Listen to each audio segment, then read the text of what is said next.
Baik, di acara yang selanjutnya yang tidak kalah menarik akan ada bedah novel dengan judul Gelonggong. Oke, jadi novel ini merupakan novel yang bercerita tentang seorang tokoh yang setia mengikuti jejak perjuangan Pangeran Diponegoro meskipun harus menghadapi berbagai batu sandungan dan fitnah yang keji.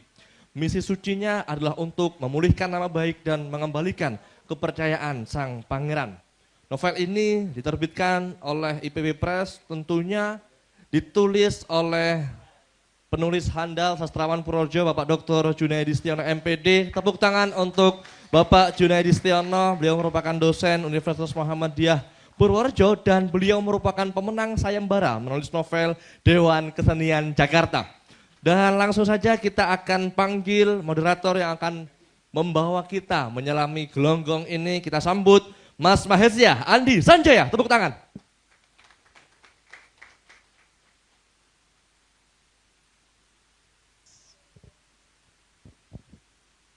Cek.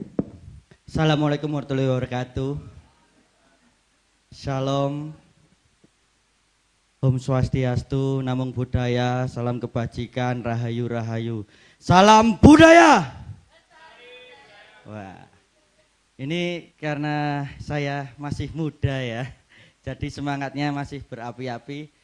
Saya ajak untuk saudara-saudara semua untuk mengikuti salam budaya ini untuk mengingat bahwa kebudayaan ini memang harus kita jaga, kita uri-uri dan pastinya kita tidak ingin berbagai hal buruk terjadi pada generasi selanjutnya. Salam budaya. Salam budaya. Lestari budayaku. Terima kasih.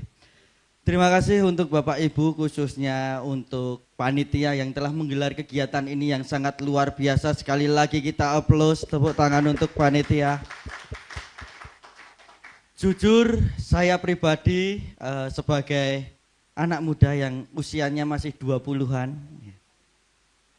Iya, ini masih 20-an, sangat merasa terharu dengan semangat senior-senior saya dalam mengingat perjuangan Pangeran Diponegoro. Oleh sebab itu, di sini mungkin cara pembawaan saya sangat berbeda dari senior-senior saya atau Bapak Ibu yang telah lebih dahulu mengenal tradisi Jawa atau sejarah-sejarah itu. Namun setidaknya saya anak yang muda ini mohon dibimbing, ingin belajar bersama dan setidaknya nanti bagaimana cara menyampaikannya saya ini bukan berarti merefleksikan adalah semuanya itu terjadi begitu saja, tapi memang saya membaca ini sebagai anak muda, bahasanya itu jika sebuah kegiatan itu digelar dengan formal ya, itu sudah biasa, tetapi kalau anak muda pinginnya agak santai. Betul Bapak Ibu? Ya. Nah, oleh sebab itu kita langsung panggil saja narasumber yang luar biasa tadi sudah disebutkan oleh Mas Imam. Ini ada Bapak Junaidi. Tepuk tangan untuk Bapak. Persilahkan.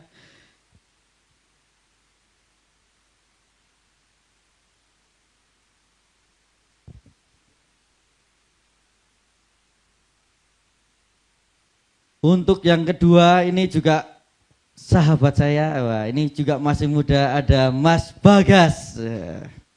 Tepuk tangan untuk Mas Bagas. Merdeka. Ya, Mas Bagas salah satu tokoh cendekiawan Purworejo yang masih muda. Tepuk tangan tuh. Beliau fokus dalam berbagai sejarah, kegiatan sejarah dan pastinya angkatan saya dan Mas Bagas ini satu angkatan, ya, jadi berharap regenerasi itu, tongkat estafet itu terus diberikan kepada generasi-generasi selanjutnya. Setuju Bapak Ibu? Setuju. Terima kasih, langsung saja kita mulai terkait berbicara langsung novel ini. novel karya dosen saya. Mohon izin saya kuliahnya di Universitas Kristen Muhammadiyah. Ya, karena saya Kristen tapi tetap diterima oleh saudara-saudara Muhammadiyah dan saya sangat bersyukur. Ya, terima kasih Bapak. Menarik sekali ketika saya berkuliah di Universitas Muhammadiyah dan saya bisa menyelesaikan itu. Dan mengenal karya yang luar biasa dalam waktu 2019 saya bersama teman-teman komunitas teater Purworejo pernah mementaskan novel Glonggong dalam sebuah pentas teater. Nggih Bapak nggih. Nah, dan saat itu saya memerankan menjadi salah satu ruh daripada Glonggong, di mana Glonggong itu memiliki berbagai rasa penjiwaannya. Ada yang sebagai sesuatu yang sangat karismatik, ada juga yang benar-benar hatinya sangat lembut. Nah, untuk mendalami cerita Glonggong dan keterkaitannya dengan Diponegoro, kita langsung bertanya ini bersama Bapak Jun, monggo. Oh, Mas Bagas terlebih dahulu. Oh ya, Pamit. Untuk merefleksikan ini Mas Bagas, dipersilahkan. Assalamualaikum warahmatullahi wabarakatuh. Selamat siang. Terima kasih kepada panitia yang telah memperkenankan saya untuk berbicara di sini, dan khusus untuk Pak Junaidi saya terima kasih sekali karena pada pertemuan pertama kita itu langsung ya udah jenengan aja Mas yang bahas Mas, karena pertama representasi anak muda. Yang kedua ya memang beliau ingin melihat bagaimana Perang Jawa dan novelnya ini dilihat oleh generasinya kita. Maaf ya, generasinya. Jadi saya merasa terhormat untuk membicarakan novel Pak Junaidi ini. Jadi baik, pertama ketika saya dikirimkan PDF dari Glonggong ini, saya baca sampai selesai Pak, langsung. Terus karena latar belakang saya keilmuan adalah sejarah, maka saya melihat bahwa novel Glonggong ini adalah novel sejarah mengenai sejarah orang kecil. Jadi apa itu sejarah orang kecil gitu? Jadi kita membicarakan apa yang sedikit lebih keilmuan gitu ya. Sejarah orang kecil ini adalah sering disebut juga dengan microhistory atau history from below. Jadi sejarah yang melihat sudut pandang orang kecil. Jadi kebanyakan orang kecil ini dianggap tidak penting dalam sejarah gitu ya.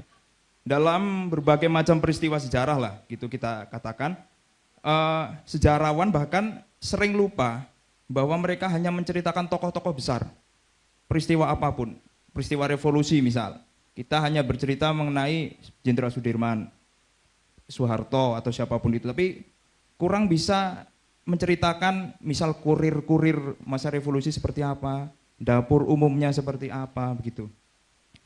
Dan microhistory ini atau sejarah orang kecil ini berkembang pertama kali ini di Prancis oleh sejarawan-sejarawan mazhab analis gitu. Mazhab analis ini apa? Ini sebenarnya berasal dari sebuah jurnal di Prancis yang bernama Annales de l'Histoire économique et sociale, yang didirikan oleh sejarawan Prancis Marc Bloch dan Lucien Febvre. Penekanan dari sejarawan-sejarawan analis ini adalah tokoh-tokoh yang selalu atau seringkali tidak dianggap dalam sejarah itu, kalau bisa itu diangkat, dan tidak hanya narasi itu narasi-narasi besar mengenai ketokohan orang tertentu itu, tokoh besar terus. Dan penekanan mazhab analis ini juga menulis sejarah dengan multidimensional. Jadi semua dimensi dalam suatu peristiwa itu ditulis. Tidak hanya misal sejarah politik ya tokohnya aja, enggak. Tapi banyak sekali tokoh-tokoh lain atau orang-orang lain yang saling berkesinambungan membentuk sebuah peristiwa terjadi gitu ya. Dan saya melihat sejarah orang kecil ini ditulis dengan baik oleh Pak Junaidi di novelnya ini. Gitu. Jadi kalau saya melihat alih-alih ini adalah novel mengenai Perang Jawa, sebenarnya novel Pak Junaidi ini lebih besar dari itu. Maksudnya dalam skop penceritaannya tidak hanya fokus pada peperangan, tetapi juga problematika sosial atau realita sosial masyarakat Jawa pada saat itu. Gitu. Dan ini terlihat bahwa Pak Junaidi berusaha untuk menonjolkan Glonggong ini sebagai orang kampung biasa yang mana pertemuannya dengan Pangeran Diponegoro itu hanya terjadi 2 kali ya Pak. Jadi yang pertama itu ketika Glonggong ini bermain pedang Glonggong bersama temannya di kampung Tegalrejo itu. Yang kedua ketika perangnya meletus gitu Pak di Tegalrejo 1825.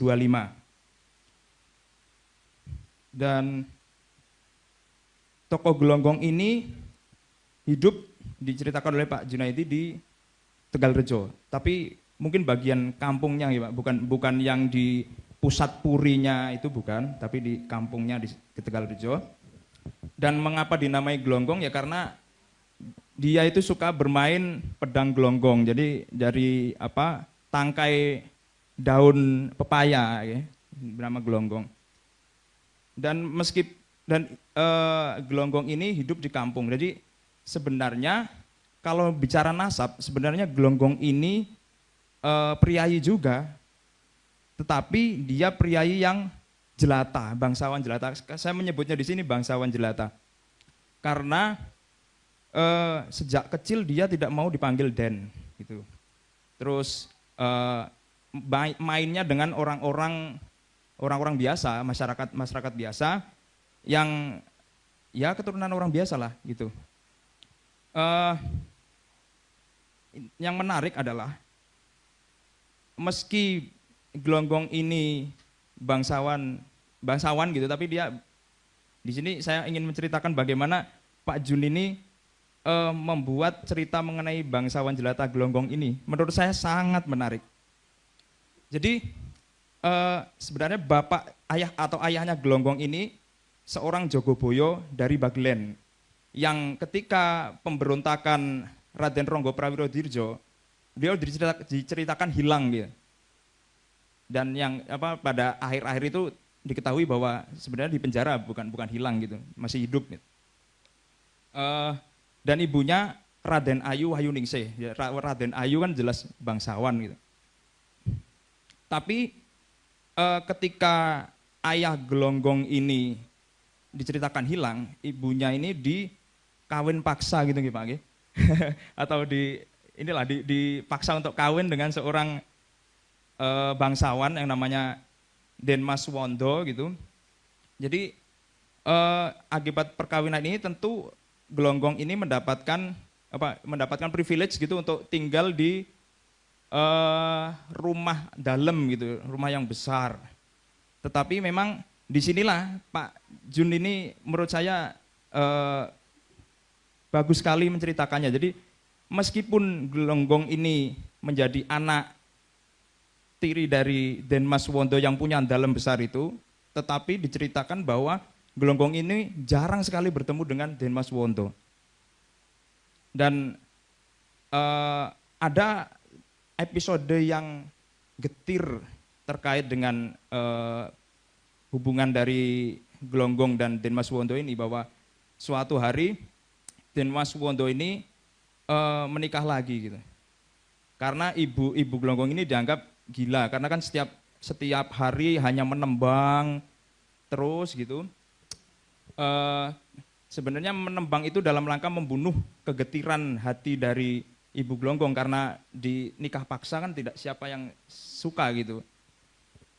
Dan ada episode di mana Glonggong ini dipindah rumahkan oleh ayahnya beserta ibunya, dipindah rumahkan ke rumah yang lebih kecil gitu, yang lebih kurang nyaman dibandingkan sebelumnya.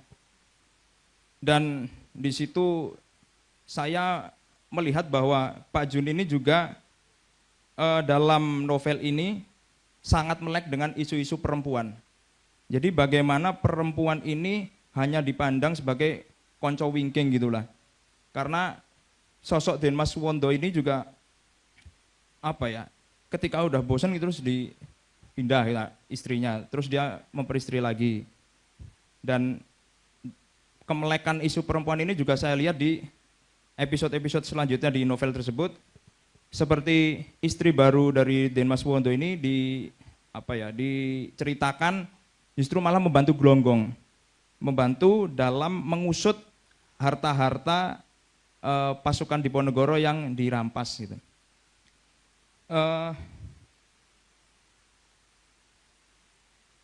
Nah, dalam episode Perang Jawa, keterlibatan langsung Glonggong ini masuk dalam pasukan Jayengan ya Pak ya. Jayengan itu di bawah pimpinan Kertopengalasan. Karena Glonggong ini menjadi ahli dalam bermain glonggong sehingga dia dianggap sebagai ksatria glonggong gitu. Kalau di dalam novel Pak Junaidi itu dia itu pintar bermain glonggong dan dianggap sebagai jago lah gitu, jago di Tegalrejo dan sekitarnya gitu.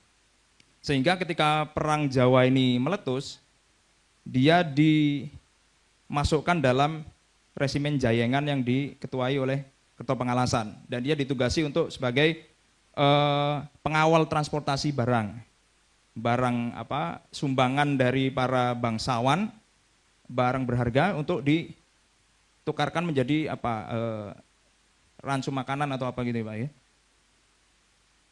Dan yang menarik selain isu perempuan dan isu bangsawan jelata dalam novel Pak Junaidi ini adalah rekaman atau usaha Pak Junaidi untuk melihat bagaimana sih sebenarnya orang-orang kecil di Tegalrejo itu menganggap atau menyambut hiruk-pikuk perang Diponegoro itu. Jadi diceritakan ada yang pro, ada yang kontra gitu dan itu benar-benar bersaing di kampungnya itu di Tegalrejo itu. Jadi ketika Glonggong itu ngobrol di belakang gitu bisik-bisik tentang perang, terlebih dahulu pasti bertanya kubu Diponegoro atau keraton gitu nggih Pak. Jadi menurut saya sangat menarik dan di novel tersebut juga disebutkan menjelang kekalahan Pangeran Diponegoro banyak tokoh-tokoh yang tadinya sangat pro dengan Pangeran Diponegoro pada akhirnya itu justru malah pro dengan Kesultanan atau Belanda. Dan di situ diceritakan oleh Pak Junaidi bahwa beralihnya mereka ke kubu yang musuh Diponegoro ini bukan karena kebencian, bukan, tapi alasan-alasan manusiawi gitu ya. Jadi aku wis ngerti, saya sudah tahu kalau Diponegoro itu pasti kalah begitu. Sehingga saya juga perlu hidup nyaman tanpa kejaran, tanpa pokoknya hidup nyaman anteng gitu di rumah.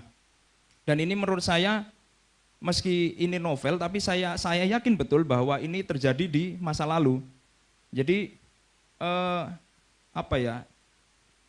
pembelotan ini sangat mungkin terjadi di masa lalu dan alasannya kalau kita hukumi dengan sekarang lagi pengkhianat belum tentu juga, karena masa lalu itu kan juga seperti kita ini hidup sebagaimana kita ini.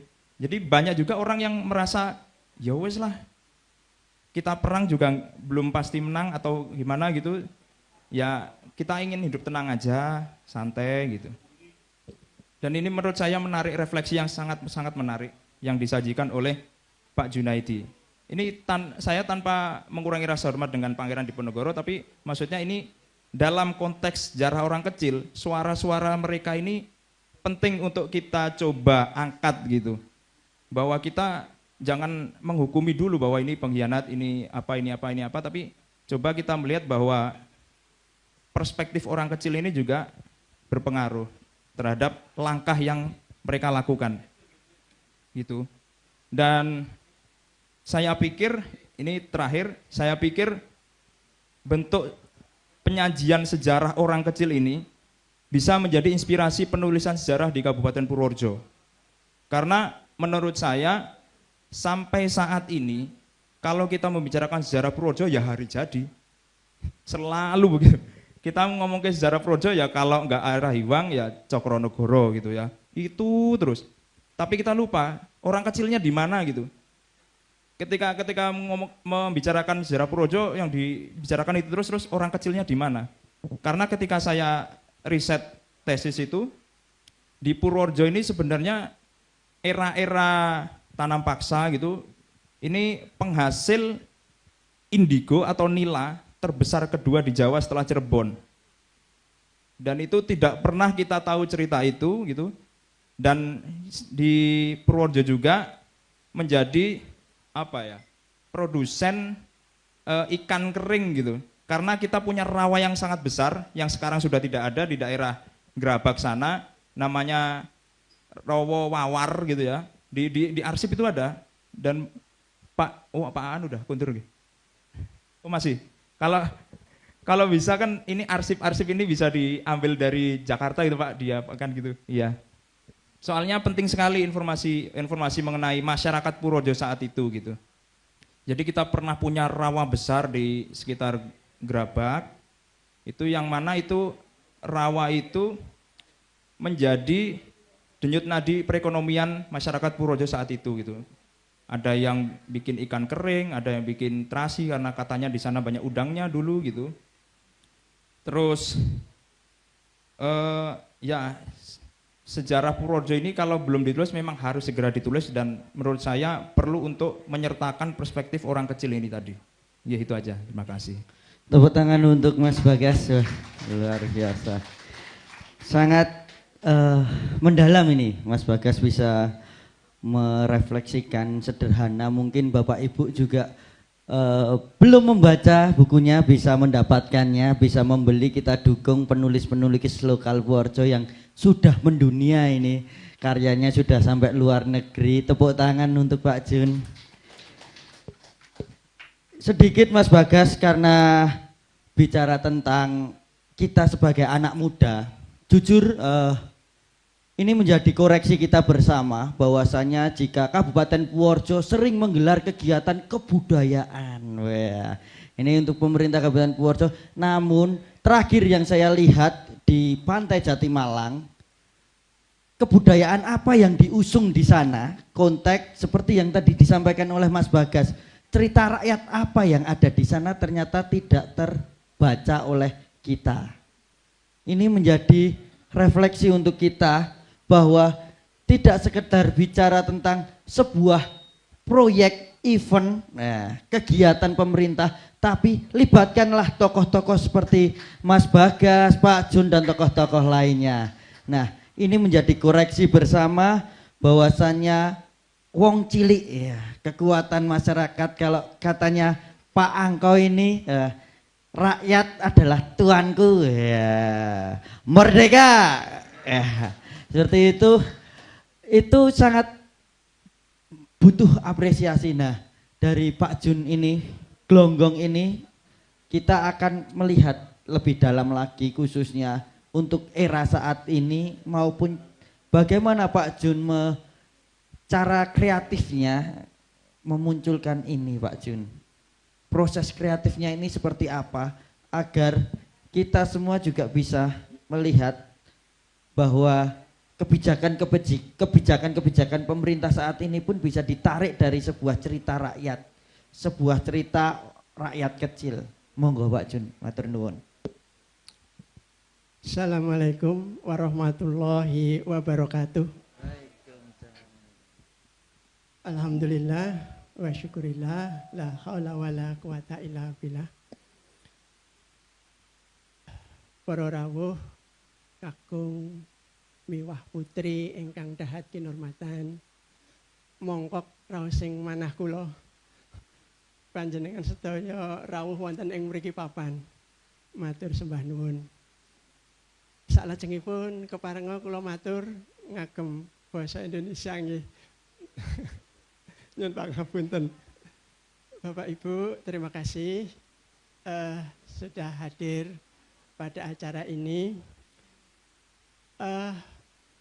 Penelaah novel saya adalah seorang anak muda dan seorang akademisi sejarah.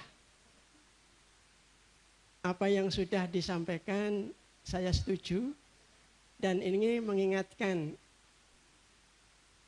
peluncuran gelonggong pertama kali di Dewan Kesenian Jakarta tahun 2007. Ya. Waktu itu seorang sastrawan yang sekarang kayaknya sangat terkenal namanya A.S. Laksana itu menulis makalah judulnya Gelonggong yang Terlalu Berhati-hati. Jadi dia menyayangkan kenapa harus begitu patuh pada data-data sejarah. Bapak Ibu harus perlu tahu ya kalau di Dewan Kesenian Jakarta itu orangnya aneh-aneh. Kayaknya jarang yang seperti kita-kita ini waktu itu ya, tahun 2007. Kakung-kakung tapi rambutnya segini nih, sepinggang. Saya masih ingat waktu itu Pak A.S. Laksana juga sepinggang, ada Pinhat Nur Rohmat, rambutnya panjang-panjang kayak putri itu ya. Makanya orangnya aneh-aneh seperti itu, kalau mereka berpendapat bahwa gelonggong terlalu berhati-hati, saya bisa mengerti. Mereka pengennya yang ya pokoknya jangan terlalu takut untuk berpendapat tentang sejarah menurutmu begitu ya. Tapi saya termasuk yang menghormati para sejarawan, tentu saja yang saya anggap benar ya. Kenapa? Karena begini, sejarah itu kan ditulis berdasarkan tulisan-tulisan ya, terutama prasasti kan. Nah waktu itu saya diberitahu, Pak Jun, prasasti tulisan-tulisan itu kan ditulis oleh seseorang yang biasanya dia menulis sesuai pesanan atasannya. Hati-hati Pak Jun, boleh jadi itu ya enggak seperti itu sebetulnya. Nah makanya saya lalu memadukan sejarah resmi dengan cerita rakyat. Karena paling tidak menurut Prof. James Dananjaya, itu cerita rakyat tuh kadang-kadang bisa lebih benar daripada sejarah. Makanya saya padukan itu ya. Mungkin kalau dalam ilmu agama saya mirip-mirip kayaknya ya, mirip-mirip Al-Ghazali. Itu kan banyak hadis-hadis yang tidak sahih dia masukkan, tapi dia yakin itu benar. Yang sahih belum tentu dia masukkan. Dengan demikian saya kayaknya seperti itu. Ya yang menurut saya tepat, walaupun mungkin dari cerita-cerita di luaran, saya masukkan. Ya nanti silahkan bisa dibaca sendiri. Itu yang pertama. Yang kedua, saya termasuk yang sangat menghormati pada cerita rakyat, pada dongeng.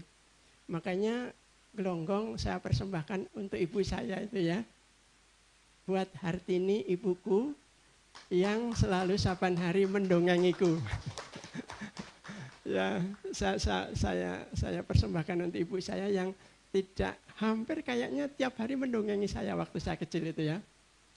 Nah, ternyata apa yang dilakukan ibu saya yang hanyalah seorang lulusan SD dan dia waktu itu ya memang orang tua tunggal saya ya. Jualan kecil-kecilan di pasar, daging sapi, itu sesuai apa yang disampaikan Albert Einstein. Albert Einstein pernah bicara begini, if you want your children to be intelligent, read them fairy tales. If you want your children to be more intelligent, read them more fairy tales. Kalau kamu ingin anakmu itu cerdas, bacakan dia dongeng. Kalau kamu ingin anakmu lebih cerdas lagi, lebih banyak lagi cerita dongeng. Itu yang ngomong ilmuwan loh. Bukan sastrawan, bukan seniman. Makanya saya percaya. Jadi dongeng-dongeng yang beredar di masyarakat yang menurut saya baik, saya masukkan. Seperti itu. Kemudian berikutnya, dongeng itu menjadikan kita itu berimajinasi. Dan ini sehat. Lagi-lagi Albert Einstein bilang, imagination is more important than knowledge. Imajinasi itu lebih penting daripada pengetahuan. Itu yang ngomong Einstein, ilmuwan ya. Kalau ilmu pengetahuan itu ya hanya melalui indera kita mendapatkannya, imajinasi sudah lebih dari itu. Bapak Ibu yang saya hormati, saya sangat berhutang budi pada Pangeran Diponegoro karena latar yang saya ambil itu kan perang Diponegoro. Dan ternyata saya lalu membuahkan 3 novel.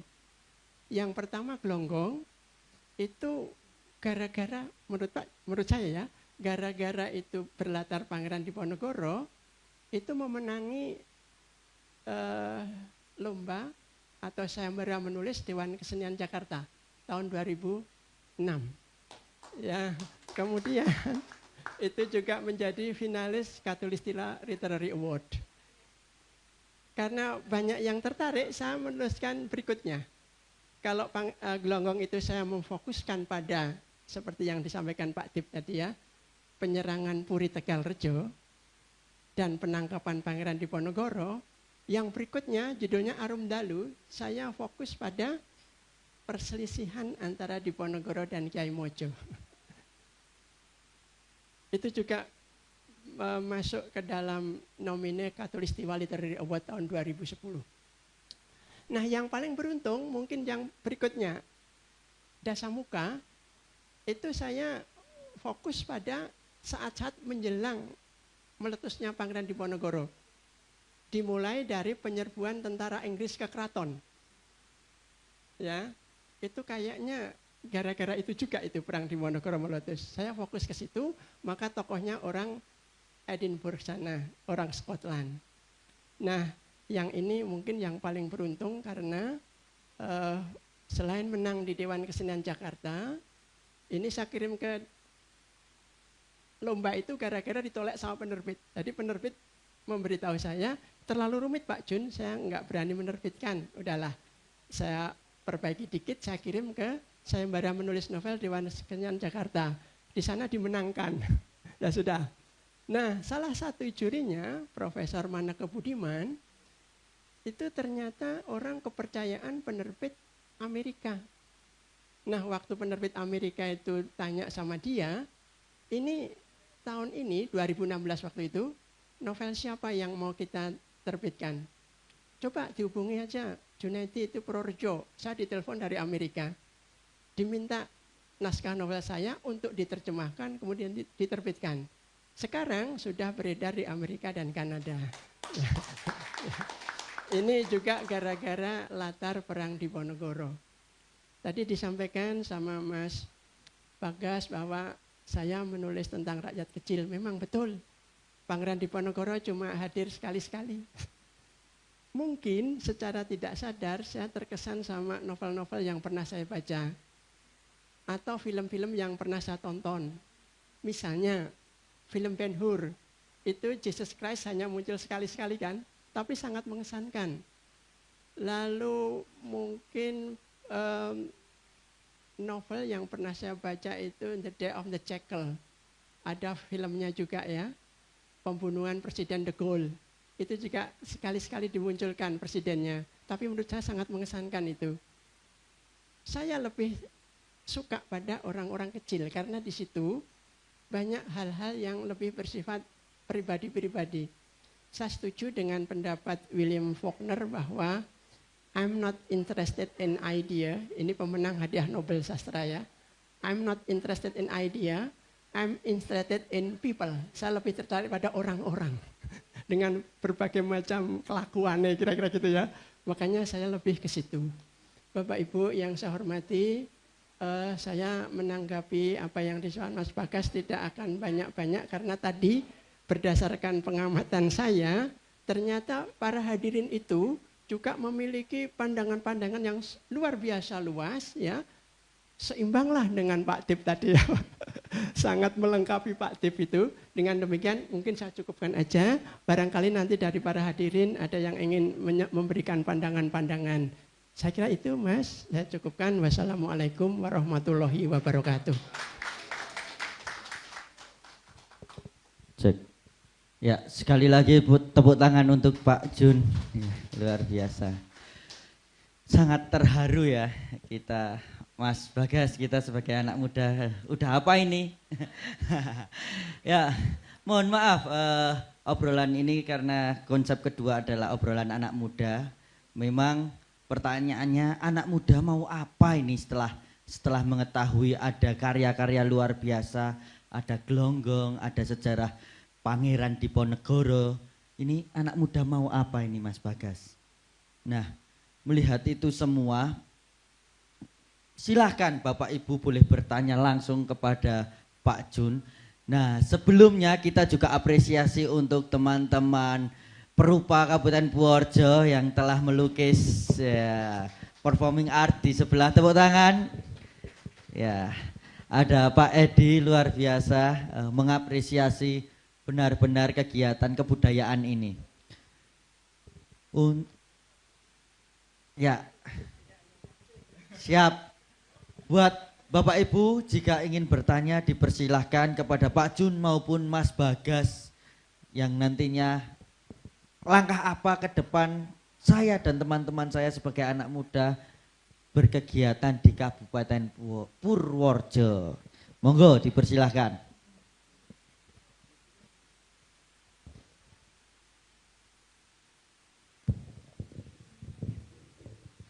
Ada lagi? Oh ya, Pak Heru. Dipersilahkan, monggo langsung saja ya. Assalamualaikum warahmatullahi wabarakatuh. Yang saya hormati semua yang ada di sini. Ini titik berat dari novel Bapak tentang novel Gelonggong, karya Pak Junaidi. Beliau tidak kenal saya dan saya tidak kenal beliau. Saya tidak kenal moderator dan moderator tidak kenal saya. Saya stok lama Purworejo tapi orang baru di Purworejo. Sudah selesai. Tidak usah saya perpanjang. Begini, maaf, saya nanggapi langsung. Kalau Bapak dari Pak Junaidi menyoroti orang kecil dari sejarahnya, justru maaf, saya terbalik. Justru dari silsilah yang ditulis orang-orang penguasa di Jawa, kami tahu sejarah. Dan itulah Pak. Dan saya tidak mengesampaikan cerita rakyat, cerita legenda. Kemudian apa perspektif untuk anak muda zaman sekarang? Semua harus dipelajari dengan baik. Masalah silsilah, masalah makam. Terus terang, saya pengamat silsilah di Purworejo. Di Purworejo jangan main-main di sini. Banyak tokoh-tokoh besar yang tidak tertulis, tapi ada makamnya, ada keturunannya. Misalnya nih tokoh besar di Purworejo yang saya lihat ya, Trah Bagelen, Trah Loano, Trah Banyurip, besar itu. Dan semua orang-orang yang hadir di sini, saya yakin bawa Trah semua. Saya mewakili Trah Loano. Banyak yang orang dari Trah Banyurip, banyak Trah Bagelen di sini. Dan saya lihat dari face-face beliau, saya lihat berbagai macam keturunan dan semua terjadi kolaborasi. Loano nikah dengan Bagelen, Bagelen nikah dengan Banyurip, Banyurip dengan Loano, semua campur. Jadi daerah kita yang ada di sini campur tiga besar. Dari sejarah keraton, Jogja, Solo maupun mana saja, Majapahit kalau perlu. Semua Trah larinya Bagelen, tulisannya Bagelen, Loano dan Banyurip. Semua masuk semua. Dan yang berbeda di sini, yang perhatian terhadap sejarah maupun silsilah, pasti larinya ke situ. Semua. Saya pelajari udah lama. Dan saya hampir 70 tahun juga saya pelajari ini. Dan saya tidak pernah menulis karena saya takut tidak ketahuan, mendingan saya ngumpet aja. Tapi ya kalau ada gini saya muncul. Saya maaf Adam, biar selesai. Gak apa-apa, insya Allah sudah selesai dulu. Ya. Begini, kalau penulis sejarah untuk ke depan, tolong yang muda-muda, pesan saya ini, saya udah tua ini, yang muda-muda, jangan lupakan legenda-legenda, cerita-cerita lama yang menyangkut penguasa waktu itu, maupun tokoh dari sempat, maaf ya, gampangnya yang Babat Loano siapa, Babat Bagelen siapa, Babat Banyurip siapa, dan di luar itu ada yang lebih tinggi lagi. Terus terang saya sudah menemui makam-makam yang ada yang tidak dikenal dan tidak ada mengenal. Terus terang kami berita di situ. Karena kaitannya dengan sejarah di Purworejo ini. 3 besar jangan dilupakan. Tokoh-tokohnya kalau dilibatkan, kalau disowani, jak ngobrol-ngobrol. Itu perlu kita gali. Saya kira untuk anak muda, karena Mas moderator juga muda, Mas siapa? Bagas juga muda. Nah ini juga muda. Makanya saya mengingatkan, tolong jangan ditinggal orang-orang tua yang masih hidup. Kayak Pak Angko ini, wah ini suatu tokoh Purworejo yang benar-benar menguri-uri budaya dan sejarah. Dan saya salut dengan Mas Angko. Dan saya sebenarnya ada satu masih ganjal sampai detik ini sama Mas Angko ini. Pak Bud, maaf ya, saya nuntut sama yang punya rumah ini, ibu rumah hebat ini. Mas Angko, saya mau tanya satu dok. Eyang Cokro-Dipo itu putra dari siapa? Nanti akan ketemu ke atasnya. Minimal bin siapa. Nanti saya akan saya kejar terus. Maaf Mas Angko ya, bukan saya kritik tapi saya ngejar. Yang menjalankan buyut Eyang Cokro-Dipo. Yang saya tanyakan, beliau putra siapa? Cucu siapa? Buyut dari siapa? Kan boleh saya saya pengamat silsilah. Selengkap saya untuk silsilah masalah Purworejo dari Trah Bagelen, Trah Loano sama Trah dari Banjurup. Nyuwun ngapunten ingkang sepuh-sepuh ingkang sampun pirsa, nyuwun ngapunten saya lebih mendahului panjenengan dan saya atas nama generasi yang sudah tua memberitahu pada generasi muda yang penuh sejarah dan budaya, tolong masalah ndolala perlu dikejar apa gimana itu, siapa penciptanya, siapa pembuat syairnya, karena karyanya kan budaya.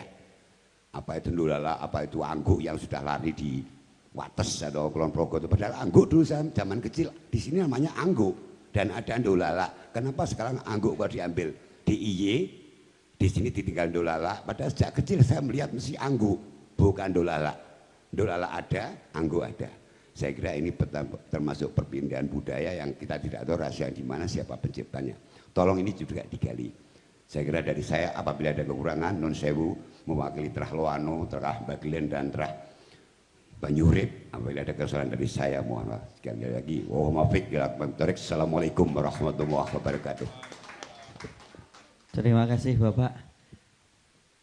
Pak Heru, monggo dipersilahkan.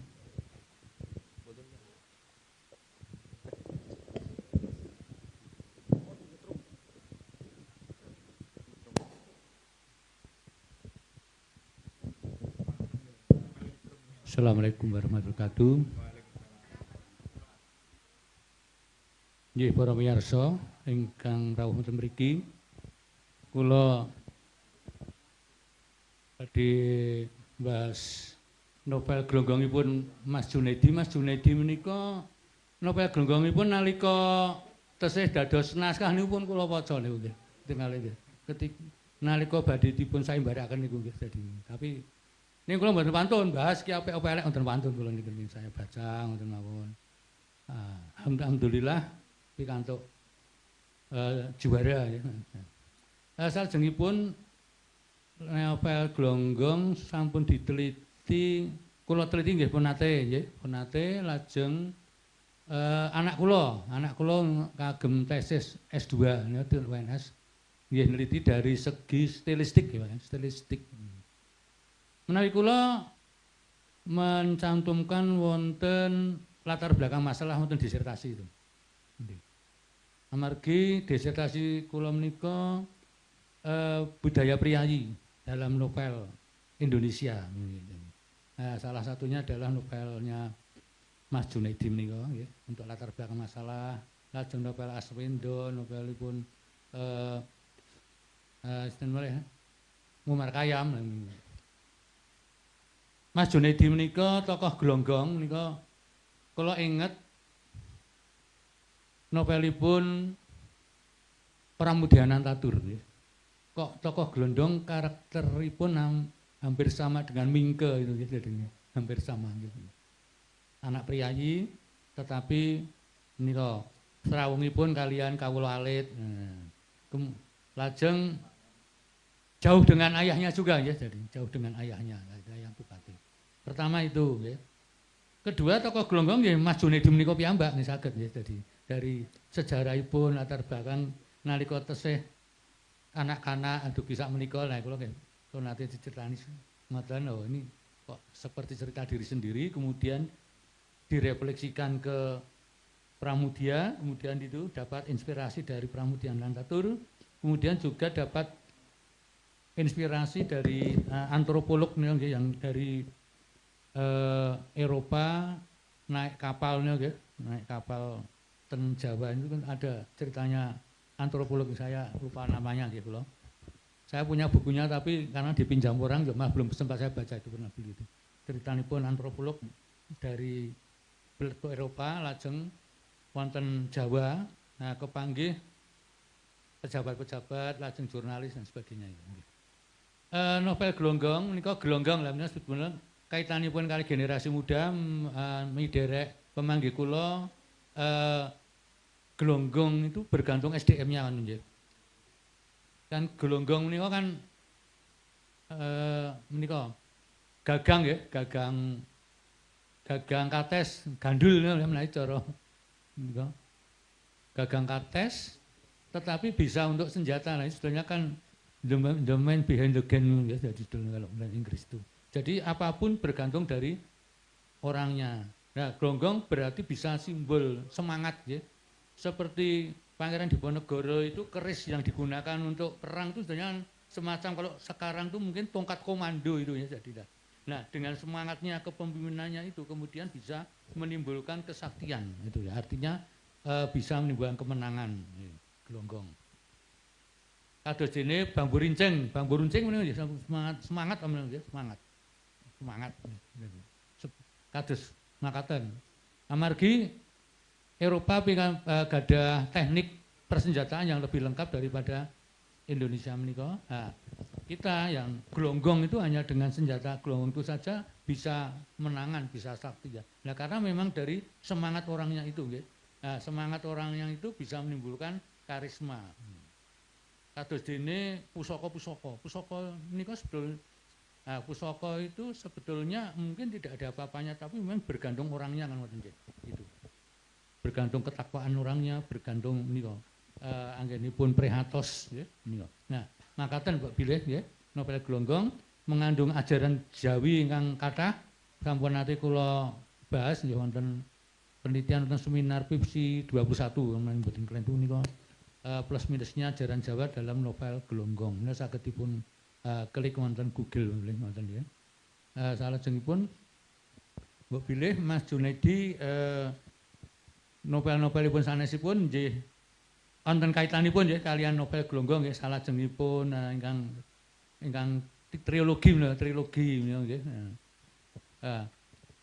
Kagem generasi muda mestipun sepindah nguri-nguri budaya Jawi, kedua kawin kalih nggih menika melestarikan ajaran Jawi, salajengipun nggih semangat untuk mengembangkan leluhur kita ya. Jiwa patriotik nasionalisme leluhur kita. Istilahipun mari Mbak menika wah dadi berani karena jiwa kursa nggih istilahipun nggih.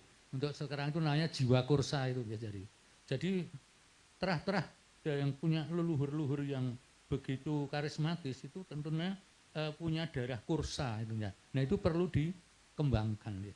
Nah saged lewat karya sastra, lewat puisi dan sanesipun. Mbok bilih saking kawula makaten matur nuwun mbok bilih wonten lepat nuwun gungging sampun dhateng sami.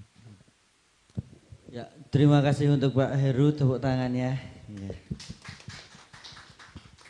Mungkin langsung saja mungkin bisa ditanggapi dari Mas Bagas terlebih dahulu.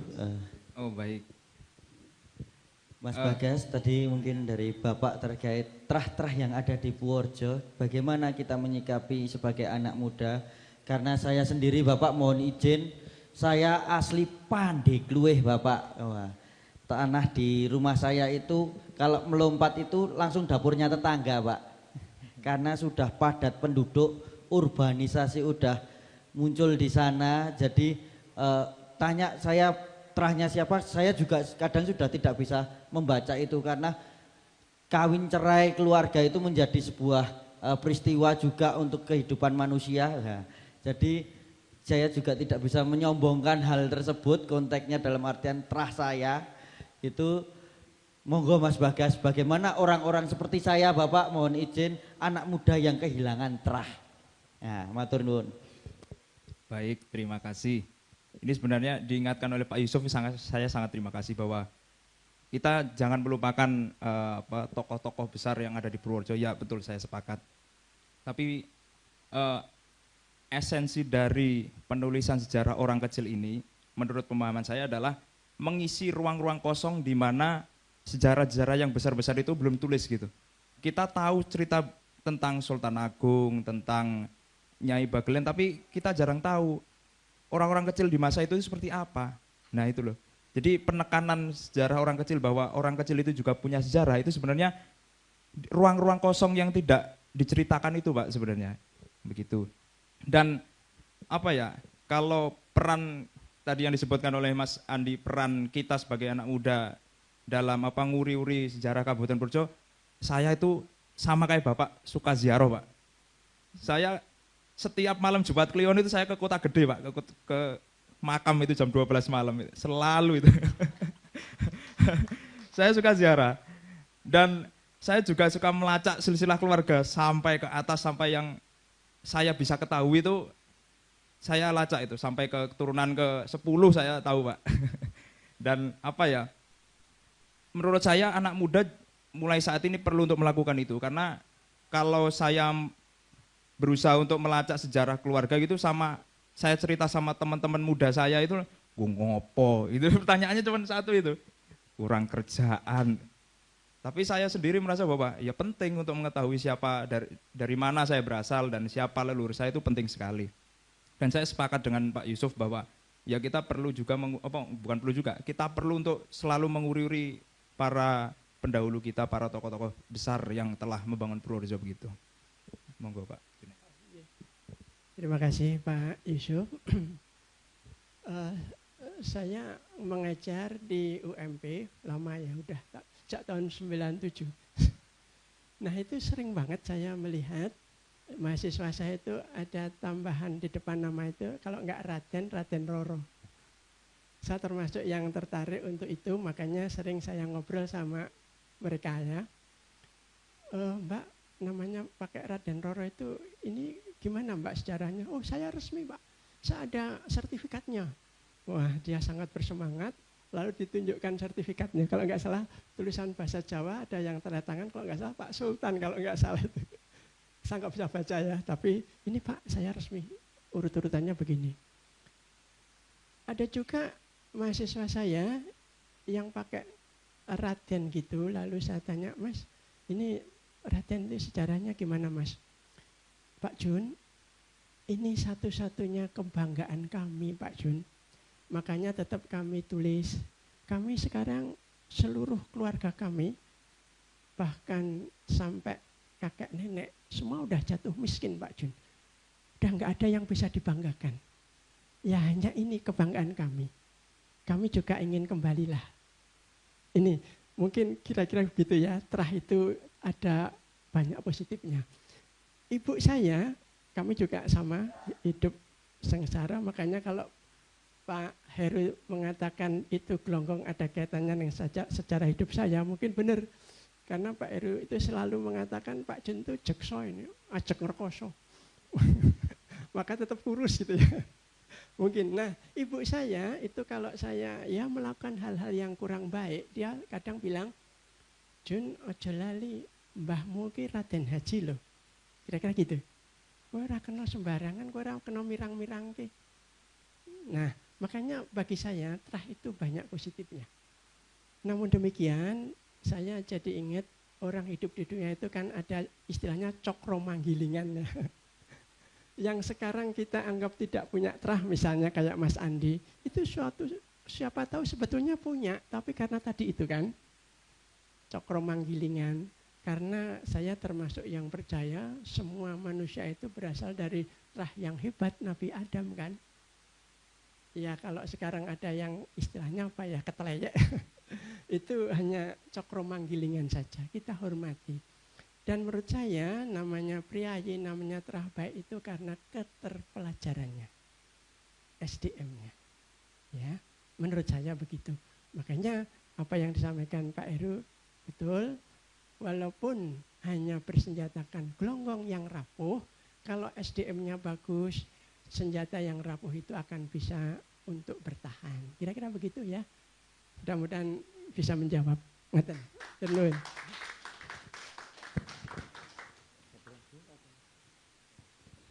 Ya, mungkin Mas Bagas ada lagi yang mau disampaikan? Sudah cukup. Adalah yang lain mungkin? Satu kali? Ya, silahkan. Monggo Bapak. Terima kasih. Saya Sayogo Yulianto, ya termasuk pemerhati sejarah lokal dan budaya Jawa. Terah itu ternyata setiap orang itu punya terah.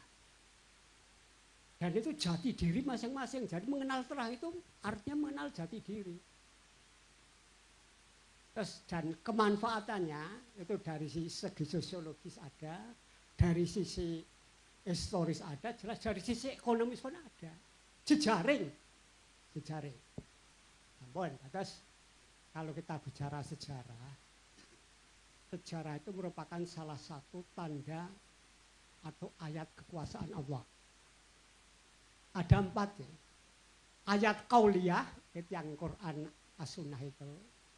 Lalu ada ayat nafsiyah, ya dirimu sendiri, diri kita itu ada tanda-tanda kekuasaan Allah. Lalu ada ayat kauniyah, ya kitab Jemereng ini. Lalu yang satunya lagi ayat tarihiyah, sejarah. Terus ngaten kemawon mohon tanggapan.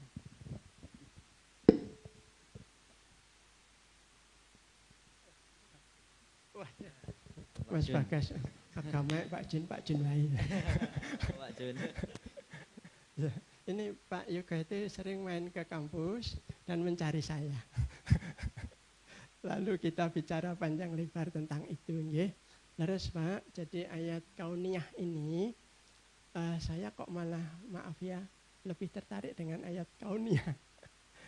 Ya karena dari situlah sebetulnya ya kita lalu berpendapat bahwa filsafat itu tidak bertentangan dengan agama. Jadi ini kalau nggak salah yang menggabungkan ini dengan sangat bagus namanya Ibnu Rushd. Ya, kalau dalam bahasa Latinnya Averroes ya, Averroes ini dia berpendapat bahwa enggak bertentangan antara agama sama filsafat. Karena filsafat itu ya pada dasarnya cara kita untuk berterima kasih pada yang telah memberi akal pada kita. Tuh, cara kita berterima kasih. Jadi tidak bertentangan. Dengan demikian saya sangat menghormati para filsuf sejak Socrates yang ditulis oleh Plato itu, apa yang dia katakan, kemudian dibuat lebih canggih oleh Aristotle dan seterusnya, sampai yang mungkin sangat pas dengan apa yang kita pahami tentang agama itu. Ini karena Perancis, nanti kalau saya keliru saya dikoreksi. Ferdinand de Saussure, benar nggak cara mengucapkannya? Ferdinand de Saussure itu sebetulnya dia itu menguatkan apa yang disampaikan dalam Al-Quran itu, bahwa Allah, Tuhan menciptakan segala sesuatu itu berpasang-pasangan. Berpasang-pasangan. Siang, malam, putra, putri, sehat, sakit, dan seterusnya. Ya, berpasang-pasangan. Dalam istilah filsafatnya ada binary opposition. Oposisi biner. Itu Ferdinand de Saussure itu bilangnya. Dan ini disetujui oleh Ibnu Rushd tadi itu ya. Selanjutnya ada filsuf-filsuf yang mengoreksi, saya kira tidak mengoreksi ya, sama cuma mungkin untuk politik dan lain-lain agak beda. Enggak kok, ada yang abu-abu kok, ora rono, ora rene. Ada, tapi pada dasarnya menurut saya masih percaya bahwa berpasang-pasangan itu tetap benar itu ya. Jadi ada filsafat, ada agama, kalau mau itu dijadikan binary opposition, kenapa tidak? Ya seperti itu kira-kira Pak. Jadi berpasang-pasangan ini melengkapi kita. Begitu. Kemudian saya tadi juga dengar-dengar ada istilah apa tadi Pak Yusuf atau siapa ya, mikul dhuwur mendem jero itu. Maksudnya itu dalam novel saya Gelonggong ada satu bab yang judulnya Mikul Dhuwur Mendem Jero. Tuh. Kemudian juga apa yang tadi bicara tentang trah itu ada satu bab yang namanya Bedo Pandu Maning Dumadi. Saya pakai judul karena kayaknya merdu pakai duh gitu ya. Bedo Pandu Maning Dumadi. Ya kita itu ada sendiri-sendiri ya. Semua disyukuri. Mungkin Mas Andi ditakdirkan dalam tanda kutip tidak punya trah, tapi sebetulnya menurut Pak Yusuf, menurut Pak Yoko punya, tapi belum kelihatan aja. Itu tetap disyukuri. Bedo Pandu Maning Dumadi. Tetap semua Allah sayang semua ya. Kita semua disayang Allah, tidak dibedak-bedake lah. Dan masing-masing perbedaan itu masing-masing punya keistimewaan sendiri-sendiri. Kita harus selalu bersyukur itu. Mudah-mudahan bisa mencapai ya Pak Yoko. Tentang apa? Bukan tentang agama ya, rodok ngawur ya. Maaf, mungkin itu. Oke, terima kasih untuk dua narasumber kita, tepuk tangan. Mohon izin untuk menutup sesi kedua ini. Mungkin ini pendapat saya sendiri bahwa sebuah pencerahan itu bisa dari dalam diri dan bisa dari luar. Terima kasih untuk kegiatan yang luar biasa ini, pastinya sudah mampu memberikan pencerahan untuk kita semua. Matur nuwun, dan izin kami undur diri dan kami kembalikan kepada MC. Terima kasih.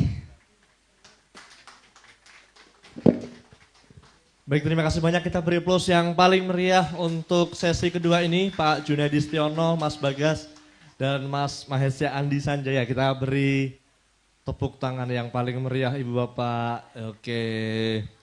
Baik, Bapak Ibu hari ini berbahagia. Ini adalah rangkaian acara yang spektakuler, namun tidak kalah spektakuler. Masih ada rangkaian acara selanjutnya yang akan dilaksanakan pada tanggal 10 Agustus 2025, yaitu Niti Yuda, Pangeran Dipanegara. Oke, jadi kegiatan ini merupakan napak tilas perjuangan Pangeran Diponegoro melalui penelusuran kembali titik-titik pertempuran perang besar yang ada di Kabupaten Purworejo. Tanggal 10 Agustus silahkan dicatat, Bapak Ibu sekalian yang menyimak dari live streaming juga bisa hadir, terbuka untuk umum, titik kumpul di Rumah Budaya Cokrodipo jam 8. Oke, monggo dicatat, disiapkan dengan motornya, diservis dulu, barangkali rodok mogok-mogok supaya lancar perjalanannya. Oke, Bapak Ibu hari ini berbahagia, tidak terasa kita sudah sampai di penghujung acara kita, namun kita akan bersama-sama melihat performance art. Oke, ini kira-kira tadi ada Pak Edi dari PFA yang melukis langsung yang terinspirasi dari kegiatan pada pagi siang hari ini.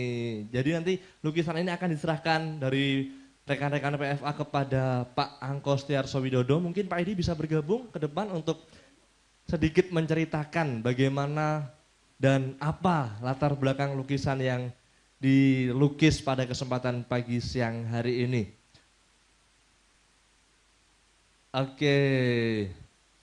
Dan nanti setelah ini juga akan ada penyerahan cenderamata dari Paguyuban Trah Pangeran Diponegoro kepada para narasumber dan juga kepada Pak Angko Setiarso Widodo. Iya, ini dia, kita bisa saksikan betapa hebatnya. Kita beri aplaus yang meriah untuk lukisan yang dilukis live dalam kegiatan pagi siang hari ini. Monggo Bapak bisa diceritakan secara singkat. Nyuwun sewu, saya bukan Mas Edi sudah kondur. Saya hanya mewakili nyuwun pangapunten. Nggih. Oke, nggih. Baik, mungkin akan diserahkan nggih untuk Pak Angko bisa majeng wonten depan nggih. Oke, nggih. Mohon Pak Angko untuk bisa nderek ke depan. Baik. Baik, terima kasih sekali Mas Rudi dan kawan-kawan dari komunitas Perupa Purworejo yang hari ini secara kilat melukis Pangeran Diponegoro sedang nitih kuda, dan mudah-mudahan ini di daerah Bagelen, kira-kira begitu. Imajinasinya kira-kira begitu, dan ini akan menjadi salah satu koleksi dari Rumah Budaya Cokrodipo. Saya hanya menerima dari Pak Rudi selaku representasi para Perpu Purworejo untuk menyerahkan pada Pak Angko.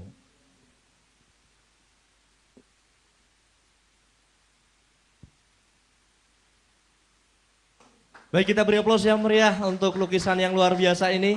Oke, kita tahan dulu foto, nggih. Ya, monggo. Ya, oke, Bapak Ibu sekalian, kita foto dulu, nggih. Ya, mungkin Pak Angko wonten sepatah dua patah kata?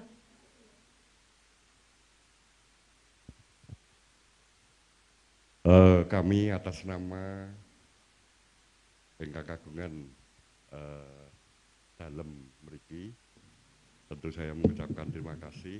Ini betul-betul melengkapi untuk kepentingan sejarah Kota Purworejo dan negara ini.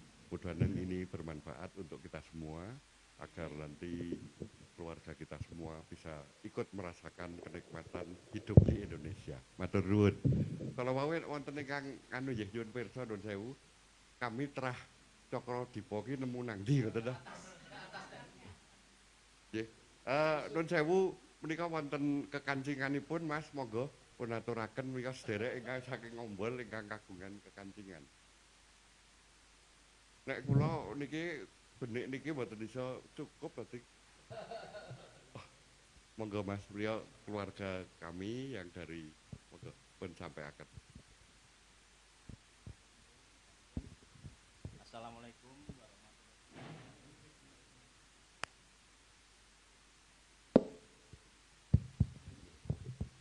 wabarakatuh. Matur nuwun wedalipun. Assalamualaikum warahmatullahi wabarakatuh. Salam sejahtera untuk semuanya. Memperkenalkan diri Pak. Nama saya Suryono dari Dukuh Karangwuluh, Desa Tlogorejo, Kecamatan Purwodadi. Di sini saya mau menjawab dari Bapak, siapa Pak? Pak Yusuf. Saya mewakili Bapak Angko. Saya ini terah dari Amangkurat Agung Pak. Terus dari putra Amangkurat Agung itu Bendoro Raden Ayu Danurejo. Lajeng mengandhap menika Raden Nilosrobo alias nggih Raden Nilosrobo niku Raden Ngabehi Kertomanggala. Lajeng mengandhap melih Raden Tumenggung Raganaya. Lajeng mengandhap melih Raden Ngabehi Kertomanggala amargi ngampil utawi ngagem asma eyangipun. Lajeng mangandhap malih Eyang Cokro-Dipo. Mangandhap malih R Cokromenggala.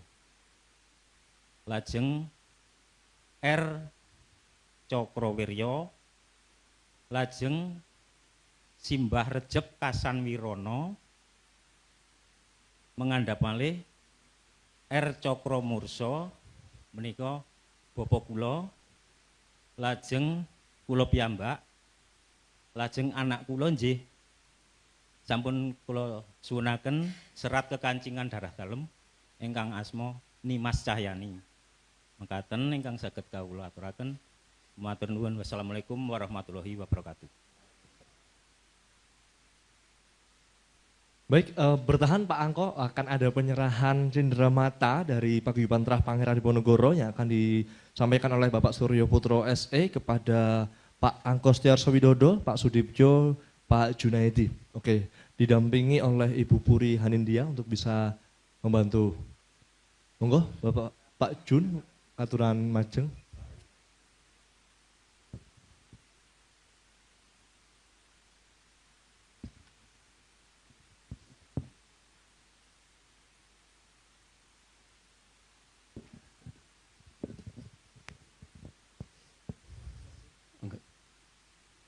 Enggak sini. Jadi ini kita akan menyerahkan sebuah gambar. Sebetulnya ini merupakan apa? Ya, lukisannya Raden Saleh ketika Pangeran Diponegoro ditangkap di Magelang. Jadi ya meskipun ini bukan aslinya, tapi ini sebagai kenang-kenangan dari paguyuban Trah Pangeran Diponegoro. Semoga bisa diterima dengan baik.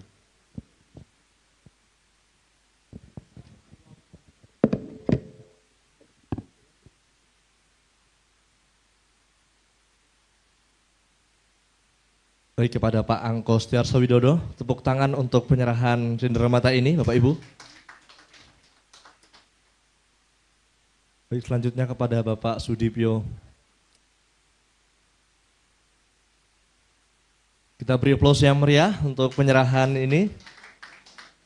Dan berikutnya kepada Bapak Junaidi Setiono.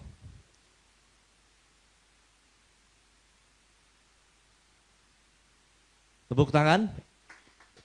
Oke, baik, terima kasih banyak dan Tuhan untuk foto bersama nggih. Ya, untuk foto bersama terlebih dahulu. Sambut, ya.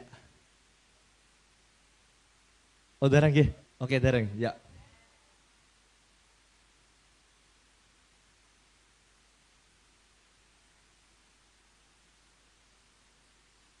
Oke, sampun, ya, kita beri aplaus yang meriah untuk penyerahan cenderamata dari Paguyuban Trah Pangeran Diponegoro kepada Bapak Angko Setiarso Widodo, Pak Sudipyo, dan Pak Junaidi Setiono. Ibu Bapak hadirin yang berbahagia, tidak terasa kita sudah berada di penghujung acara, namun tentunya saya ingin mengumumkan beberapa hal bagi Bapak Ibu yang tentunya sudah memiliki buku Gelonggong, silahkan untuk bisa dibaca lagi, dan buat Bapak Ibu tentunya wajib sekali untuk bisa membeli nggih. Oke, ada panitia yang bisa dihubungi, harganya cukup 80.000 saja.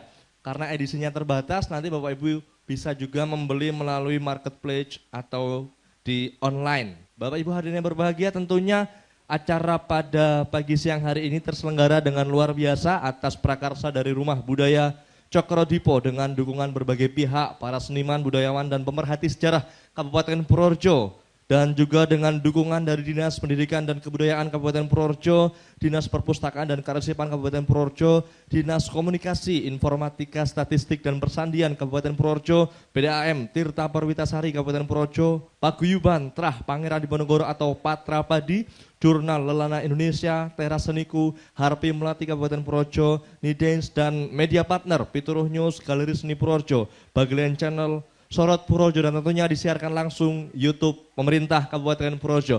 Untuk kemeriahan kita pada acara pagi siang hari ini, kita tepuk tangan yang paling meriah untuk 200 tahun Perang Diponegoro.